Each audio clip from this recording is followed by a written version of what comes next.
Hello everyone, आज हम इस वीडियो में कुछ इम्पॉर्टेंट क्वेश्चन देखेंगे जो ईवीएस के 30 क्वेश्चन होंगे जो प्रीवियस ईयर क्वेश्चन में आए हुए हैं।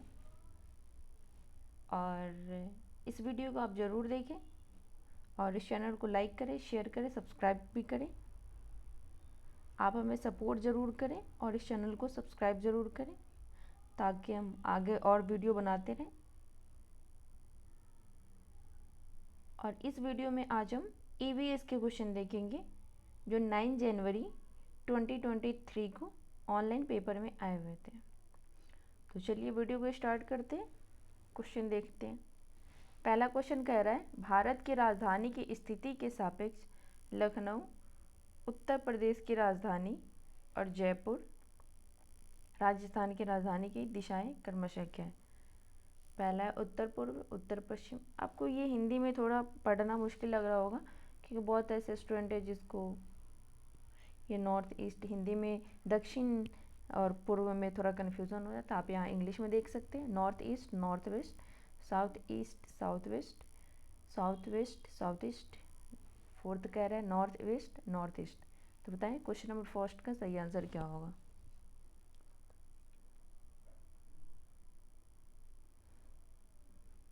क्वेश्चन नंबर फर्स्ट का सही आंसर हो जाएगा दक्षिण पूर्व, दक्षिण पश्चिम, south east, south west.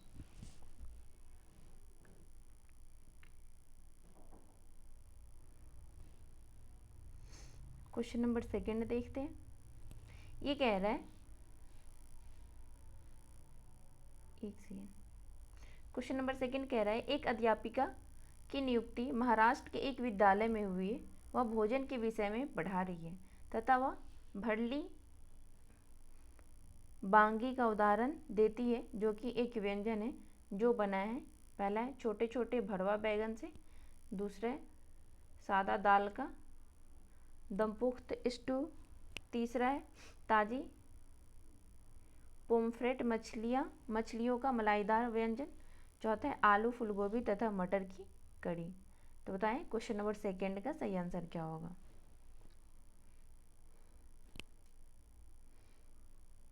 Question number second का सही आंसर हो जाएगा ऑप्शन नंबर फर्स्ट, छोटे छोटे भरवा बैगन से।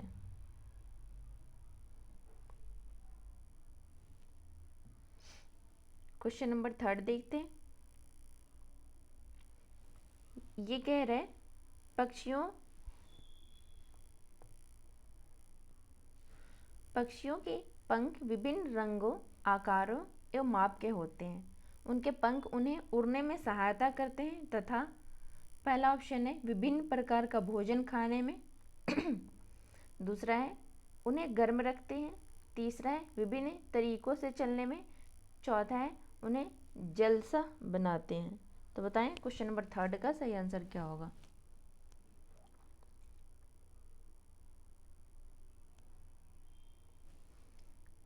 इसका सही आंसर हो जाएगा विभिन्न प्रकार का भोजन खाने में, विभिन्न तरीकों से चलने में। तो आप देखें, नहीं, विभिन्न प्रकार का भोजन खाने में और उन्हें जलसा बनाते हैं। तो इसका सही आंसर हो जाएगा ऑप्शन नंबर सेकेंड, बी और डी। क्वेश्चन नंबर 4 देखते हैं। जो पशु अंडे देते हैं उनकी निम्नलिखित विशेषताएं होती हैं। पहला ऑप्शन है उनके बाहरी कान एवं शरीर पर बाल होते हैं, दूसरा ऑप्शन है उनके आंतरिक कान होते हैं और शरीर पर बाल नहीं होते हैं, तीसरा ऑप्शन है उनके बाहरी कान होते हैं और शरीर पर बाल नहीं होते, चौथा ऑप्शन है उनके आंतरिक कान एवं शरीर पर बाल होते हैं। तो बताएं क्वेश्चन नंबर 4 का सही आंसर क्या होगा। इसका सही आंसर हो जाएगा ऑप्शन नंबर सेकंड, उनके आंतरिक कान होते हैं एवं शरीर पर बाल नहीं होते। क्वेश्चन नंबर 5 देखते हैं।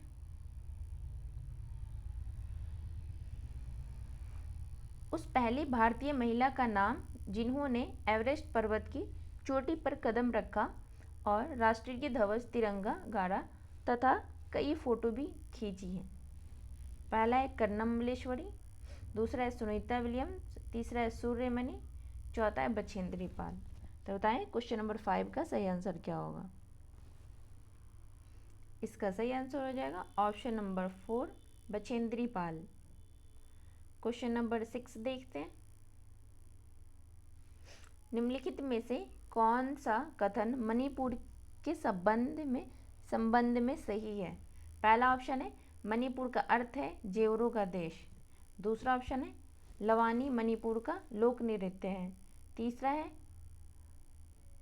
लोकटक ताल जाना जाता है फुमदी नामक गोलकार तैरते हुए बादलों के लिए दलदलों के लिए। फोर्थ कह रहा है मणिपुर बांस के उत्पादों का सबसे बड़ा उत्पादक है। तो बताइए क्वेश्चन नंबर 6 का सही आंसर क्या होगा।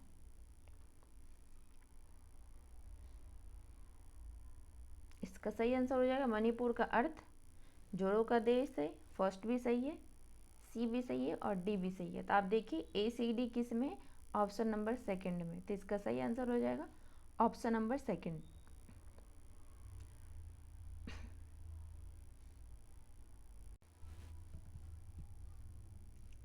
क्वेश्चन नंबर 7 देखते हैं।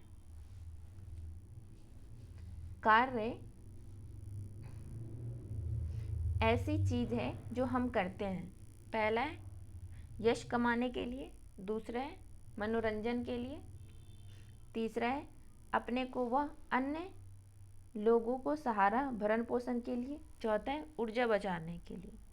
तो बताइए क्वेश्चन नंबर 7 का सही आंसर क्या होगा।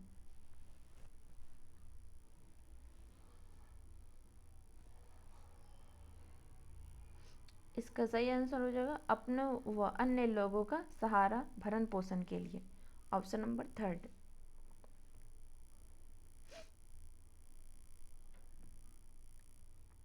क्वेश्चन नंबर 8 कह रहा है हाथियों के झुंड के बारे में निम्नलिखित में से कौन सा सही है। पहला ऑप्शन है उनके झुंड में हमेशा 2 या उससे अधिक नर हाथी होते हैं। दूसरा ऑप्शन है उनके झुंड में सारे नर हाथी होते हैं तथा हाथी के बच्चे मादा हाथियों के साथ रहते हैं। तीसरा कह रहा है नर हाथी झुंड के साथ 14-15 वर्ष की आयु तक रहते हैं। डी कह रहा है उनके झुंड में केवल मादाएं तथा हाथियों के बच्चे रहते हैं। सही विकल्प का चयन कीजिए। तो बताइए क्वेश्चन नंबर 8 का सही आंसर क्या होगा।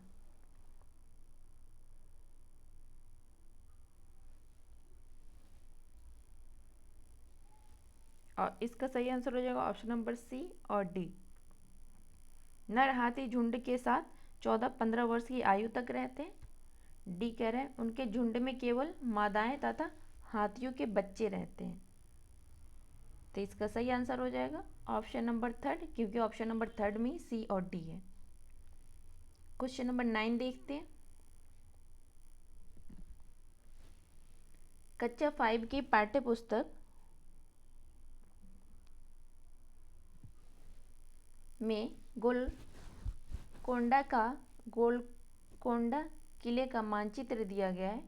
इस पर दाहिने नीचे की ओर पैमाना छपा है। पैमाना 1 सेंटीमीटर 110 मीटर। यदि इस मानचित्र पर फतह दरवाज़ा और पटनचेरू दरवाजे के बीच की दूरी 15.2 सेंटीमीटर है तो इन दोनों स्थानों के बीच की वास्तविक दूरी क्या है। पहला है 1.520 किलोमीटर, दूसरा है 1.652 किलोमीटर, तीसरा है 1.672 किलोमीटर, चौथा है 16.72 किलोमीटर। तो बताइए क्वेश्चन नंबर 9 का सही आंसर क्या होगा।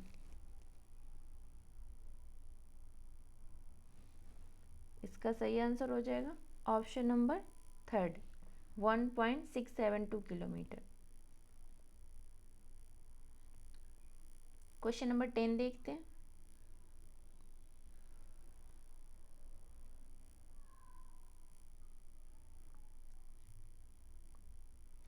ये कह रहा है सोना की सहेली तारा मिजोरम से है। तारा को हिंदी बोलने में परेशानी होती है क्योंकि मिजोरम में बोली जाने वाली प्रमुख भाषा है। पहला है खासी असमी, दूसरा है मिजो लुसेई कुकी, तीसरा है मेतेलॉन अंग्रेजी, चौथा है माओ बंगाली। तो बताइए क्वेश्चन नंबर 10 का सही आंसर क्या होगा।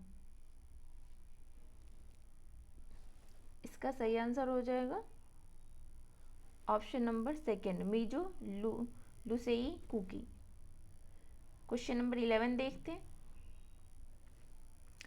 पेट्रोलियम तथा कोयले को अनवीकरणीय ईंधन कहा जाता है क्योंकि ये, पहला ऑप्शन है प्रदूषण फैलाते हैं, दूसरा ऑप्शन है महंगे होते हैं, तीसरा ऑप्शन है परभाजी आसवन के द्वारा प्राप्त किए जाते हैं, चौथा ऑप्शन है बनने में कई साल लगते हैं। तो बताइए क्वेश्चन नंबर 71 का सही आंसर क्या होगा। इसका सही आंसर हो जाएगा ऑप्शन नंबर 4, इसको पेट्रोलियम और कोयले को बनने में कई साल लगते हैं।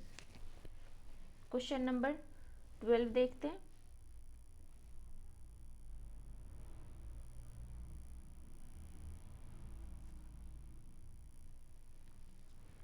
ये कह रहा है पर्वतारोही अपने साथ ऑक्सीजन सिलेंडर ले जाते हैं क्योंकि उन्हें इसकी ज़रूरत होती है। पहला ऑप्शन है खाना पकाने के लिए क्योंकि पर्वतों में ईंधन की उपलब्धता कम होती है। दूसरा ऑप्शन है अपने को गर्म रखने के लिए उसमें उपस्थित ऑक्सीजन को जलाकर। तीसरा ऑप्शन है सांस लेने के लिए क्योंकि अधिक ऊंचाइयों पर ऑक्सीजन की मात्रा कम मिलती है। चौथा ऑप्शन है टेंट लगाने के लिए सहारे के रूप में। तो बताइए क्वेश्चन नंबर 12 का सही आंसर क्या होगा। इसका सही आंसर हो जाएगा ऑप्शन नंबर 3। हम जितने जितने ऊंचाई पे जाते जाएंगे वहाँ पे ऑक्सीजन लेवल कम होता जाएगा, इसलिए वहाँ लोग बाग सिलेंडर लेकर जाते हैं। क्वेश्चन नंबर 13 देखते हैं। अरब सागर के 3 भारतीय तटवर्तीय प्रदेश राज्य, पहला है कर्नाटक, तमिलनाडु, आंध्र प्रदेश, दूसरा है महाराष्ट्र, कर्नाटक, पुदुचेरी, तीसरा है गोवा, महाराष्ट्र, केरल। आपको पता है कि महाराष्ट्र अरब सागर साइड है, न कि बे ऑफ बंगाल में। ये क्या पूछ रहे हैं, अरब सागर के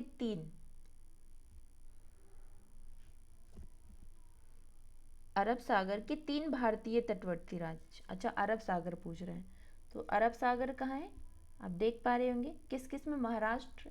अब पहले ये देख लो किस में महाराष्ट्र और गोवा दोनों हैं, क्योंकि महाराष्ट्र गोवा दोनों अरब सागर के, ये तो आपको याद ही होगा, पता ही होगा। चौथा ऑप्शन है तेलंगाना, केरल, कर्नाटक। तो बताइए क्वेश्चन नंबर 13 का सही आंसर क्या होगा। इसका सही आंसर हो जाएगा ऑप्शन नंबर 3, गोवा, महाराष्ट्र और केरल। ये तीनों अरब सागर साइड हैं, ठीक है। अगर यही आप बंगाल की खाड़ी पूछ लेता तो फिर आप ये देख लेते गोवा, महाराष्ट्र, केरल जिसमें है वो तो ऑप्शन ही नहीं होगा। क्वेश्चन नंबर 14 देखते हैं। राजस्थान का पारंपरिक नृत्य जिसमें घूंघट वाली महिला नृत्यांगनाएं सिर पर 7 से 9 पीतल की घरों को संभालती है कहलाता है। पहला है कालबेलिया, दूसरा है कथक, तीसरा है तेरह ताली, चौथा है भवाई। तो बताइए क्वेश्चन नंबर 14 का सही आंसर क्या हो जाएगा। इसका सही आंसर हो जाएगा ऑप्शन नंबर 4, भवाई। क्वेश्चन नंबर 15 देखते हैं।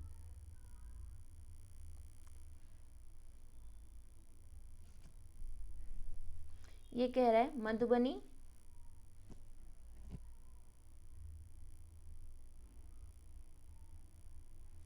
मधुबनी एक प्रसिद्ध है।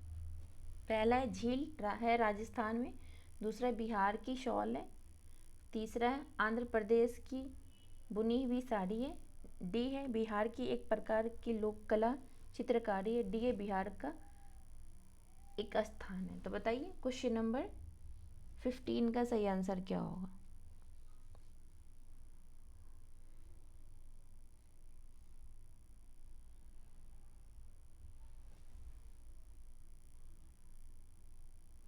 इसका सही आंसर हो जाएगा, ये एक बिहार के एक प्रकार की लोक कला चित्रकारी है, बिहार का एक स्थान, ये स्थान के ऊपर इसका नाम, चित्रकारी का नाम रखा गया है, जो मधुबनी पेंटिंग है। मधुबनी एक जगह का भी नाम है और ये एक तरह की पेंटिंग भी है। तो इसका सही आंसर हो जाएगा ऑप्शन नंबर 4, डी और ई। तो ये कंटेंट वाले क्वेश्चन थे। अब हम पैडागोजी के क्वेश्चन देखेंगे। तो फिर आपको यहाँ से दिखाएगा क्वेश्चन नंबर 1 से स्टार्ट हो जाएगा, आप कंफ्यूज्ड नहीं होंगे, ठीक है।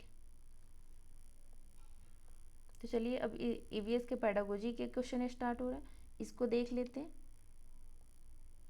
ये कह रहा है शोभित किताब में एक चित्र देखता है जिसमें लड़कियों को गोटियां खेलते तथा लड़कों को क्रिकेट खेलते हुए दिखाया गया है। वो अपने अध्यापक से पूछता है कि लड़के और लड़कियां अलग अलग क्यों खेल रहे हैं, लड़के गोटियां क्यों नहीं खेल रहे, लड़कियों क्रिकेट क्यों नहीं खेल रही। निम्नलिखित में से कौन से पर्यावरण अध्ययन शिक्षण उद्देश्य इस घटना में सम्मिलित है। पहला ऑप्शन है उच्च स्तरीय आलोचनात्मक सोच विकसित करना। दूसरा ऑप्शन है व्यापक सांस्कृतिक नजरिया और सौंदर्य के प्रति संवेदना विकसित करना। तीसरा ऑप्शन है अवलोकन और चित्रण के आधार पर समझ विकसित करना। डी है सामाजिक घटना के बारे में जिज्ञासु बनाने के लिए संज्ञानात्मक क्षमता विकसित करना। तो बताइए क्वेश्चन नंबर फर्स्ट का सही आंसर क्या हो जाएगा। इसका सही आंसर हो जाएगा ऑप्शन नंबर ए, सी और डी। तो आप ये देखिए बी किस में नहीं है, फर्स्ट में बी है नहीं होगा, सेकेंड में बी है नहीं होगा, थर्ड में बी है नहीं होगा। इसका सही आंसर हो जाएगा option number 4। Question number second देखते हैं। ये कह रहा है पर्यावरण अध्ययन के एक शिक्षक के रूप में आप कक्षा सेकेंड के अपने विद्यार्थियों के समक्ष विषय ऋतुएं प्रस्तावित करना चाहते हैं। निम्नलिखित में से कौन सा एक उत्तम शिक्षण शास्त्र युक्ति होगी। पहला ऑप्शन कह रहा है संप्रत्यय ऋतुएं समझाने के लिए चार्ट एवं पुस्तकों का उपयोग। दूसरा ऑप्शन है श्याम पट पर लिखे विषय ऋतुएं को बाद में समझाने के लिए ऋतुओं के वीडियो का उपयोग। क्वेश्चन नंबर थर्ड कह रहा है ऋतुओं पर लिखे लेख पढ़ने के लिए समाचार पत्रों का उपयोग। चौथा ऑप्शन है ऋतुओं के विषय में रुचि का विकास करने के लिए भोजन की आदतों, पहनने के वस्त्रों और संदर्भित स्थानीय साहित्य का उपयोग। तो बताइए क्वेश्चन नंबर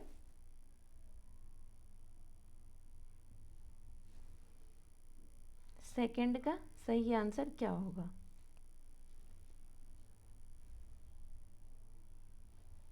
इसका सही आंसर हो जाएगा ऑप्शन नंबर 4।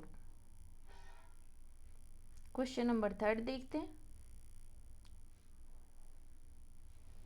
निम्नलिखित में से कौन से कथन आकलन की प्रकृति की सही व्याख्या करते हैं। पहला ऑप्शन है शिक्षण अधिगम की प्रक्रिया का एक अंग है जो सतत चलता रहता है। दूसरा ऑप्शन है विद्यार्थियों के उपलब्धि स्तर तथा उन्हें क्या नहीं आता है के बारे में अवगत कराता है। तीसरा कह रहा है सीखने में आई बाधाओं का पता लगाकर उन्हें दूर करने में सहायक है। डी कह रहा है विद्यार्थियों की सीखने की प्रवृत्ति, रुचि एवं पूर्व अनुभवों के बारे में अवगत कराता है। तो बताइए क्वेश्चन नंबर थर्ड का सही आंसर क्या होगा। इसका सही आंसर हो जाएगा ऑप्शन नंबर थर्ड, ए, सी और डी। क्वेश्चन नंबर 4 देखते हैं। कक्षा 5 के पर्यावरण अध्ययन शिक्षक के रूप में पाठ बोलती इमारतें के लिए आप विद्यार्थियों को ऐतिहासिक इमारतों को प्रस्तुत करने की आवश्यकता है। आप क्या सोचते हैं कि कौन सी विधि सर्वथा उत्तम होगी। पहला ऑप्शन है ऐतिहासिक इमारतों से संबंधित आभासी सैर, ऑनलाइन खेल और पहेली। दूसरा ऑप्शन है ऐतिहासिक इमारतों पर परिच्छेद पठन। तीसरा ऑप्शन है स्थानीय ऐतिहासिक इमारतों का भ्रमण और तत्पश्चात उन पर चर्चा। चौथा ऑप्शन है ऐतिहासिक इमारतों को भूतकाल समझने के लिए व्याख्यान चर्चा विधि। तो बताइए क्वेश्चन नंबर 4 का सही आंसर क्या होगा। इसका सही आंसर हो जाएगा ऑप्शन नंबर थर्ड, स्थानीय ऐतिहासिक इमारतों का भ्रमण और तत्पश्चात उन पर चर्चा। क्वेश्चन नंबर 5 देखते हैं। अध्यापक विद्यार्थियों से एक चींटी का चित्र बनाने को कहते हैं। कुछ विद्यार्थी चींटी के 4 पैर बनाते हैं, जबकि कुछ 6 और कुछ 8 पैर बनाते हैं। अध्यापक को क्या करना चाहिए? पहला ऑप्शन है, यह कहना चाहिए कि चींटी के 6 पैर होते हैं, 4 या 8 नहीं होते। ऑप्शन नंबर सेकंड कह रहा है, यह कहना चाहिए कि जिन विद्यार्थियों ने 6 पैर बनाए हैं वह सही है और बाकी सभी विद्यार्थी गलत हैं। ऑप्शन नंबर थर्ड कह रहा है, उन्हें चींटी का चित्र दिखाकर पैरों की संख्या देखने के लिए कहना चाहिए। ऑप्शन नंबर 4 कह रहा है, उन्हें आवर्धक लेंस देकर चींटी के पैरों की संख्या को देखने के लिए कहना चाहिए। तो बताइए क्वेश्चन नंबर 5 का सही आंसर क्या होगा? इसका सही आंसर हो जाएगा ऑप्शन नंबर 4। क्वेश्चन नंबर 6 देखते हैं। कक्षा 4 के पर्यावरण अध्ययन के शिक्षक के रूप में आपको विद्यार्थियों को अंतरिक्ष यात्रियों का संप्रदाय प्रस्तावित करना है, इसलिए आप कौन से प्रक्रम का अनुसरण करेंगे? पहला है, विद्यार्थियों को अंतरिक्ष यात्रियों की परिभाषा समझाइए और याद करने के लिए कहिए। दूसरा ऑप्शन है, अंतरिक्ष यात्रियों पर एक व्याख्यान कीजिए। तीसरा ऑप्शन है, भारत के अंतरिक्ष यात्रियों की आत्मकथाएं साझा कीजिए और उनकी मुख्य विशेषताओं को इंगित कीजिए। चौथा ऑप्शन है, अंतरिक्ष यात्रियों की कहानियां साझा कीजिए और विद्यार्थियों को विषय को समझने में सहायता कीजिए। तो बताइए क्वेश्चन नंबर 6 का सही आंसर क्या होगा? इसका सही आंसर हो जाएगा ऑप्शन नंबर 3, भारत के अंतरिक्ष यात्रियों की आत्मकथाएं साझा कीजिए और उनके मुख्य विशेषताओं को इंगित कीजिए।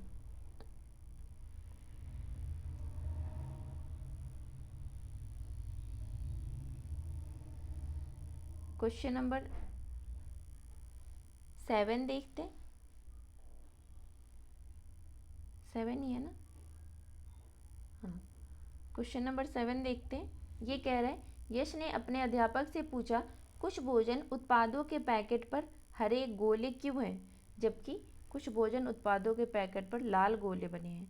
अध्यापक समझाते हैं कि हरे गोले शाकाहारी खाने तथा लाल गोले मांसाहारी खाने को सूचित करते हैं। अध्यापक ने विद्यार्थियों को विभिन्न भोजन उत्पादों के पैकेट देखकर उन्हें शाकाहारी अथवा मांसाहारी में सूचीबद्ध करने को कहा। इस गतिविधि में निम्नलिखित में से कौन सी प्रक्रियाएं शामिल हैं?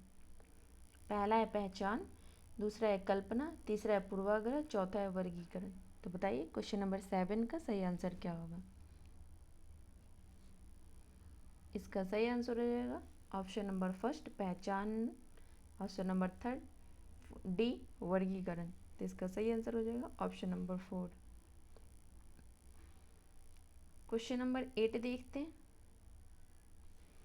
एक पर्यावरण अध्ययन शिक्षक के रूप में अपने विद्यार्थियों को पर्यावरण से संबंधित समकालीन मुद्दों से परिचित करवाना निम्नलिखित में से आप किसे प्राथमिकता देंगे?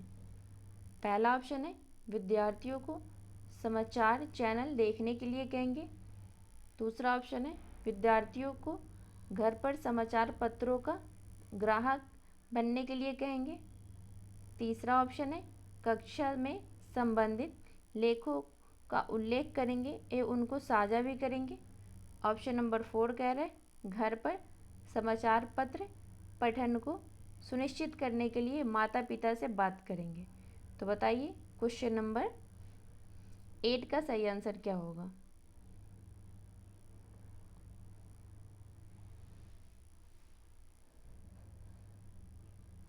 इसका सही आंसर हो जाएगा ऑप्शन नंबर 3।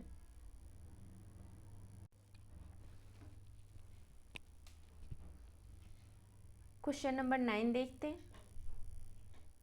ये कह रहा है, जॉन अपने हाथों की सहायता से जंतुओं की परछाई बना रहा है और वह विद्यार्थियों से यह अंदाज़ा लगाने को कहता है कि परछाई में कौन सा जानवर बन रहा है।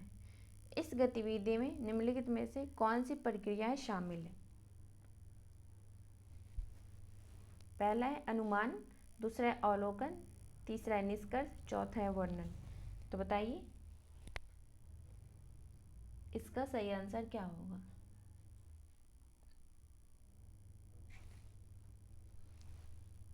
इसका सही आंसर हो जाएगा अनुमान, अवलोकन, निष्कर्ष। तो इसका सही आंसर हो जाएगा A B C, option number second. Question number 10 देखते हैं। पर्यावरण अध्ययन में एकीकृत संगठित परिप्रेक्ष्य निम्नलिखित में से किससे निर्दिष्ट करते हैं। पहला है विज्ञान एवं सामाजिक अध्ययन से पूरी जानकारी। दूसरा है सामाजिक अध्ययन एवं पर्यावरण शिक्षा से पूरी जानकारी।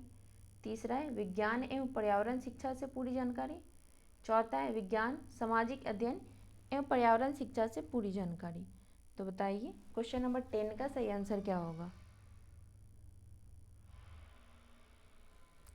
इसका सही आंसर हो जाएगा ऑप्शन नंबर 4, विज्ञान सामाजिक अध्ययन एवं पर्यावरण शिक्षा से पूरी जानकारी।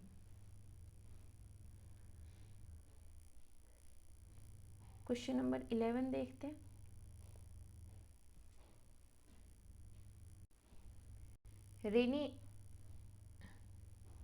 रिनी ने अध्यापक से पूछा, पौधों के तने गोल क्यों होते हैं, चौकोर क्यों नहीं। अध्यापक को क्या करना चाहिए।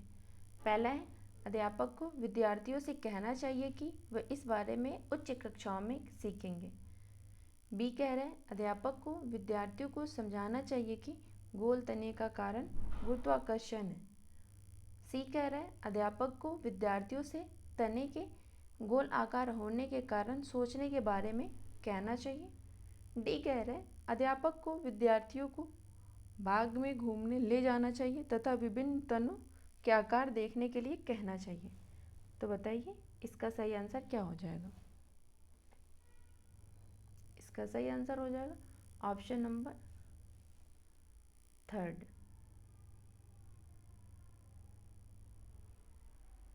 सी और डी। क्वेश्चन नंबर 12 देखते हैं। निम्नलिखित में से कौन सी विधियां पर्यावरण अध्ययन के संपादन में प्रभावी हो सकती है। पहला है चौक एवं टॉक विधि। दूसरा है व्याख्यान विधि। तीसरा है भूमिका निर्वहन। चौथा है कहानी सुनना। तो बताइए क्वेश्चन नंबर 12 का सही आंसर क्या होगा।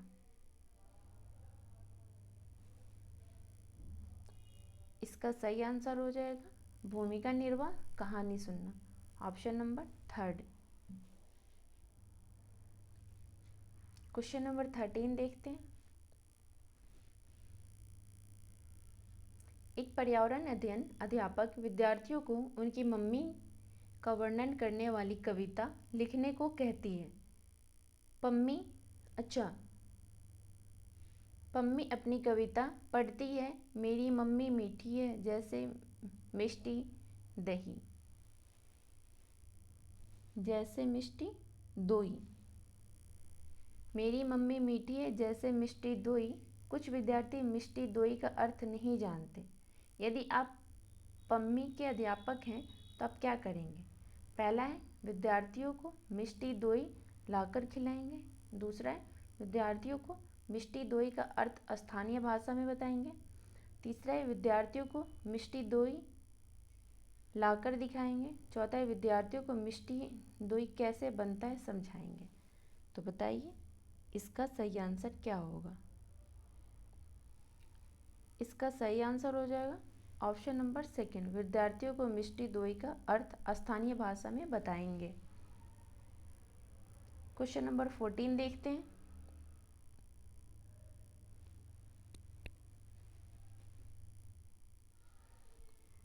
प्राथमिक स्तर पर एक अच्छे पर्यावरण अध्ययन की पाठ्यचर्या की विशेषता है। पहला है विद्यार्थियों को नए उत्पादों के आविष्कार में लगाना। दूसरा है विज्ञान अर्जित करने पर केंद्रित होना। तीसरा है विद्यार्थियों में सामाजिक भावनात्मक कौशलों को विकसित करना। चौथा है विद्यार्थियों को जीविकोपार्जन में सहायता करना। तो बताइए क्वेश्चन नंबर 14 का सही आंसर क्या होगा। इसका सही आंसर हो जाएगा ऑप्शन नंबर 3, विद्यार्थियों में सामाजिक भावनात्मक कौशलों को विकसित करना। क्वेश्चन नंबर 15 देखते हैं। पर्यावरण अध्ययन में समूह चर्चा कराना चाहिए, इससे सार्थक ज्ञान का निर्माण होता है। निम्नलिखित में से कौन सा कथन इस तथ्य की सर्वोत्तम व्याख्या है? पहला है सामाजिक संपर्क के माध्यम से अधिगम सरल हो जाते हैं। दूसरा है विचार और अनुभव दूसरों के साथ साझा किए जाते हैं। तीसरा है प्रत्येक बच्चा अपनी राय व्यक्त करने हेतु स्वतंत्र है। चौथा है प्रत्येक प्रतिक्रिया को बिना आलोचना स्वीकार किया जाता है। तो बताइए क्वेश्चन नंबर 15 का सही आंसर क्या होगा? इसका सही आंसर हो जाएगा ऑप्शन नंबर सेकेंड, विचार और अनुभव दूसरों के साथ साझा किए जाते हैं। तो आज हमने इस वीडियो में EVS के 30 क्वेश्चन किए हैं। आप इस वीडियो को ज़रूर देखें, आपके पेपर में बहुत ज़्यादा हेल्प करेंगे। और इस चैनल को सब्सक्राइब ज़रूर करें, इस वीडियो को लाइक करें और शेयर करें। Thank you.